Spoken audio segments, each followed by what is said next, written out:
പിതാവിൻ്റെയും പുത്രൻ്റെയും പരിശുദ്ധാത്മാവിൻ്റെയും നാമത്തിൽ ആമേൻ. എൻ്റെ പ്രിയപ്പെട്ടവരെ, ഇന്ന് ഓഗസ്റ്റ് 19 ബുധനാഴ്ച. അമ്മേ പരിശുദ്ധ അമ്മേ, അമ്മേ പരിശുദ്ധ ദൈവമാതാവേ, കൃപാസനത്തിലൂടെ ഞങ്ങൾക്കും ഞങ്ങളുടെ ദേശത്തിനും അമ്മ മധ്യസ്ഥം തേടി തന്ന എല്ലാ അനുഗ്രഹങ്ങൾക്കും കൃപകൾക്കും ഞങ്ങളിപ്പോൾ ഹൃദയം നിറഞ്ഞ നന്ദി പറയുന്നു.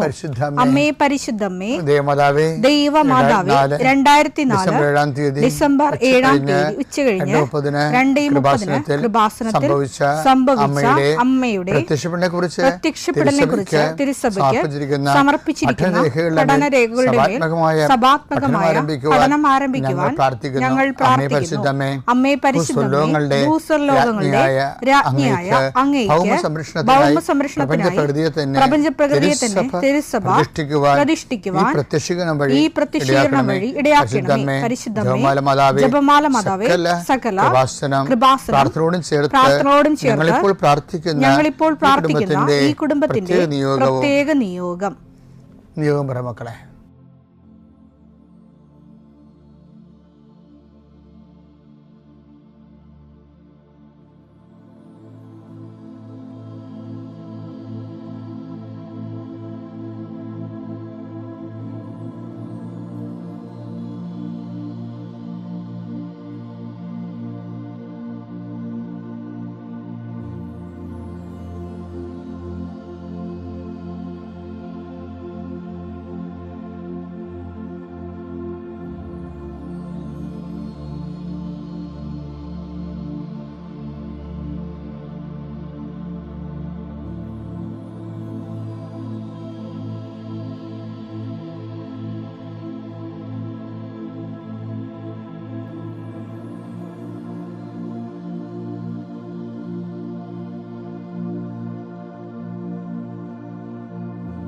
അമ്മയുടെ പ്രത്യക്ഷീകരണത്തിന്റെ ഈ അനുഗ്രഹവേളയിൽ ഞങ്ങൾക്ക് സാധിച്ചു തരുവാൻ കനിയണമേ. ആമേൻ. വിശ്വാസ പ്രമാണം. സർവശക്തനായ പിതാവും ആകാശത്തിന്റെയും ഭൂമിയുടെയും സൃഷ്ടാവുമായ ദൈവത്തിൽ ഞാൻ വിശ്വസിക്കുന്നു. അവിടുത്തെ ഏകപുത്രനും ഞങ്ങളുടെ കർത്താവുമായ ഈശോ മിശിഹായിലും ഞാൻ വിശ്വസിക്കുന്നു. ഈ പുത്രൻ പരിശുദ്ധാത്മാവിനാൽ ഗർഭസ്ഥനായി കന്യകാമറിയത്തിൽ നിന്ന് പിറന്ന് പൊന്തിയോസ് പീലാത്തോസിന്റെ കാലത്ത് പീഡകൾ സഹിച്ച് കുരിശിൽ തറയ്ക്കപ്പെട്ട് മരിച്ച് അടക്കപ്പെട്ട് പാതാളങ്ങളിൽ ഇറങ്ങി മരിച്ചവരുടെ ഇടയിൽ നിന്ന് 3-ാം നാൾ ഉയർത്ത് സ്വർഗത്തിലേക്ക് എഴുന്നള്ളി സർവശക്തിയുള്ള പിതാവായ ദൈവത്തിന്റെ വലതുഭാഗത്തിരിക്കുന്നു. അവിടെ നിന്ന് ജീവിക്കുന്നവരെയും മരിച്ചവരെയും വിധിക്കുവാൻ വരുമെന്നും ഞാൻ വിശ്വസിക്കുന്നു. പരിശുദ്ധാത്മാവിലും ഞാൻ വിശ്വസിക്കുന്നു. വിശുദ്ധ കത്തോലിക്കാ സഭയിലും പുണ്യവാന്മാരുടെ ഐക്യത്തിലും പാപങ്ങളുടെ മോചനത്തിലും ശരീരത്തിന്റെ ഉയർപ്പിലും നിത്യമായ ജീവിതത്തിലും ഞാൻ വിശ്വസിക്കുന്നു. ആമേൻ. സുഖസ്ഥനായ ഞങ്ങളുടെ പിതാവേ, അങ്ങയുടെ നാമം പൂജിതമാകണമേ. അങ്ങയുടെ രാജ്യം വരണമേ. അങ്ങയുടെ തിരുമനസ് സ്വർഗത്തിലെ പോലെ ഭൂമിയിലും ആകണമേ. അന്നു വേണ്ടുന്ന ആഹാരം ഇന്ന് ഞങ്ങൾക്ക് തരണമേ. ഞങ്ങളോട് തെറ്റ് ചെയ്യുന്നവരോട് ഞങ്ങൾ ക്ഷമിക്കുന്നത് പോലെ ഞങ്ങളുടെ തെറ്റുകൾ ഞങ്ങളോടും ക്ഷമിക്കണമേ. ഞങ്ങളെ പ്രലോഭനത്തിൽ ഉൾപ്പെടുത്തരുതേ, തിന്മയിൽ ഞങ്ങൾ രക്ഷിക്കണമേ. ആമേൻ. നന്മ നിറഞ്ഞ മറിയമേ, സ്വസ്തി. കർത്താവ് അങ്ങയുടെ കൂടെ സ്ത്രീകളിൽ അങ്ങ് അനുഗ്രഹിക്കപ്പെട്ടവളാകുന്നു. അങ്ങയുടെ ഉദരത്തിൻ ഫലമായി ഈശോ അനുഗ്രഹിക്കപ്പെട്ടവനാകുന്നു. പരിശുദ്ധ മറിയമേ, തമ്പുരാന്റെ അമ്മേ, പാപികളായ ഞങ്ങൾക്ക് വേണ്ടി ഇപ്പോഴും ഞങ്ങളുടെ മരണസമയത്തും തമ്പുരാനോട് അപേക്ഷിക്കണമേ. ആമേൻ. നിന്റെ ഉന്നതമായ നാമത്തിന് സ്തോത്രം ചെയ്യുന്നു. കർത്താവേ, നിന്റെ വിശുദ്ധ പൗരോഹിത്യത്തെ മഹത്വപ്പെടുത്തുന്നു. കർത്താവ്, ഈ പ്രഭാതത്തിലെ അങ്ങയുടെ മക്കളെ കാത്തു കൊതിച്ചിരിക്കുകയാണ് ഈശോയെ, നിന്റെ വലതുകരത്തിൻ്റെ ഒരാശീർവാദം കിട്ടാൻ വേണ്ടി. കർത്താവ്, ഇന്ന് യാത്രയ്ക്ക് ഒരുങ്ങുന്ന ഓരോ മക്കളുണ്ട്. ഓരോ ഉദ്യമങ്ങളിലൂടെ മനസ്സിൽ വിചാരിച്ചുകൊണ്ട് പോണവരുണ്ട്. ഓരോ ലക്ഷ്യങ്ങൾ മനസ്സിൽ വെച്ച് പോകുന്നവരുണ്ട്. കർത്താവേ, നിന്റെ തിരുമുറുവാർന്ന് ആണിപ്പെടുതാന്ന് വലതുകരം മക്കളുടെ ശിരസ് വെക്കണമേ. അവർ പോകുന്നിടത്തേക്കല്ല, നീ പോകുന്നിടത്തേക്കെല്ലാം ഞാൻ നിന്റെ കൂടെ വരുമെന്ന് കർത്താവ് അങ്ങ് പറഞ്ഞിട്ടുണ്ടല്ലോ ഈശോയെ. അങ്ങയുടെ സഞ്ചാര സാന്നിധ്യം അങ്ങയുടെ മക്കളുടെ കൂടെ ഉണ്ടായിരിക്കണമെന്ന് പ്രാർത്ഥിക്കുന്നു.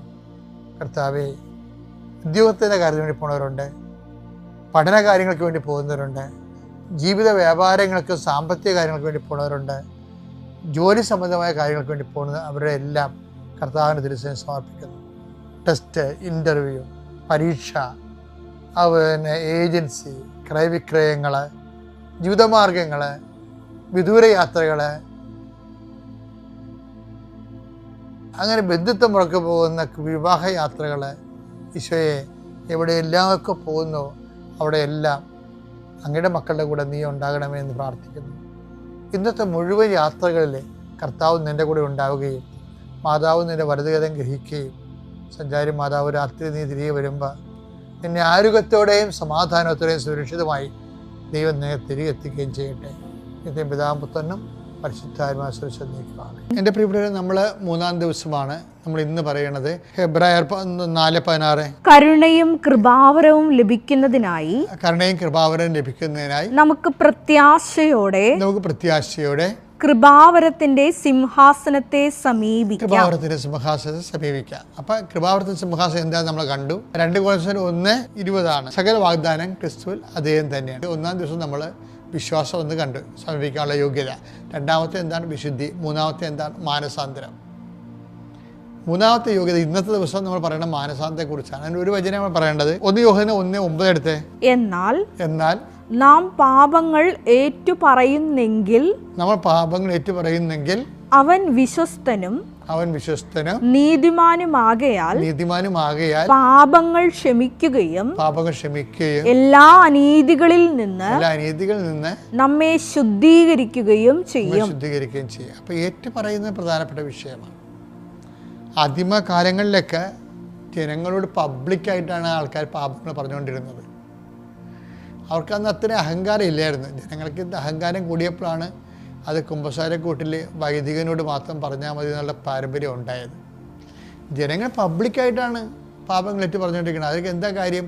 അവർക്ക് ആ ഏറ്റുപറച്ചിലൂടെ വിശുദ്ധി ലഭിക്കുമെന്നും കർത്താവുമായിട്ട് ഐക്യപ്പെടുമെന്നും സ്വർഗരാജ്യത്ത് അവകാശിയാകണമെന്നും ദൈവത്തെ കൂടെ സഞ്ചരിക്കാൻ കഴിയുമ്പോൾ അവരെന്ത് കോംപ്രമൈസിനും തയ്യാറാകും. അനുതാപത്തോടെ അവർ പബ്ലിക്കായിട്ട് താൻ ചെയ്ത തെറ്റുകൾ പറയും. പക്ഷേ കാലാന്തരത്തിലാണത് കർത്താവ് യോഹന്നാന് കൊടുത്തിരിക്കുന്ന അപ്പോസ്തലന്മാർക്ക് കൊടുത്തിരിക്കുന്ന വാഗ്ദാനമില്ലേ, നിങ്ങൾ ആരുടെ പാപങ്ങൾ മോചിക്കുന്നുവോ അവ മോചിക്കപ്പെടും എന്നുള്ള ഈ യോഹന്നാൻ 20:23 അനുസരിച്ചുള്ള വാഗ്ദാനം അനുസരിച്ചുകൊണ്ടാണ് നമ്മളിപ്പോഴേ ആ പാരമ്പര്യം ഫോളോ ചെയ്തുകൊണ്ടാണ് നമ്മൾ ക്രിസ്തുവിൻ്റെ പ്രതിനിധിയായ വൈദികനോട് ക്രിസ്തുവിൻ്റെ നാമത്തിൽ പാപങ്ങൾ ഏറ്റുപറയുന്നത്. പക്ഷേ ഏറ്റുപറയുമ്പോൾ എന്താ സംഭവിക്കണത്? എന്നാൽ നാം പാപങ്ങൾ ഏറ്റുപറയുന്നെങ്കിൽ അവൻ വിശ്വസ്തനും നീതിമാനുമാകയാൽ പാപങ്ങൾ ക്ഷമിക്കുകയും എല്ലാ അനീതികളിൽ നിന്ന് നമ്മെ ശുദ്ധീകരിക്കുകയും ചെയ്യും. അപ്പൊ ഏറ്റുപറയുമ്പോൾ അനീതികളിൽ നിന്ന് നമ്മൾ ശുദ്ധീകരിക്കപ്പെടുകയും ഈശോ നമ്മുടെ പാപങ്ങൾ ക്ഷമിക്കുക. അതുകൊണ്ടാണ് ഞാൻ എപ്പോഴും നിങ്ങളോട് 2 ആഴ്ച കൂടുമ്പോൾ കുമ്പസാരം നീട്ടി വെക്കരുതേ, 2 ആഴ്ച കൂടുമ്പോൾ ഏറ്റു പറയണേ. അപ്പോൾ എന്താ, അത് നമ്മുടെ മാനസാന്തരത്തിൻ്റെ ലക്ഷ്യമാണ്. അപ്പോൾ അത് നമ്മൾ സൂക്ഷിക്കണം. അപ്പം ഞങ്ങൾ പോയി 2 ആഴ്ച കൂടുമ്പോൾ കുമ്പസാരിക്കണമെന്നുണ്ടെങ്കിൽ അപ്പം നിങ്ങൾക്ക് അത് ചെയ്യേണ്ടതല്ലേ. പിതാവിൻ്റെയും പുത്രൻ്റെയും പരിശുദ്ധാത്മാവിൻ്റെയും നാമം.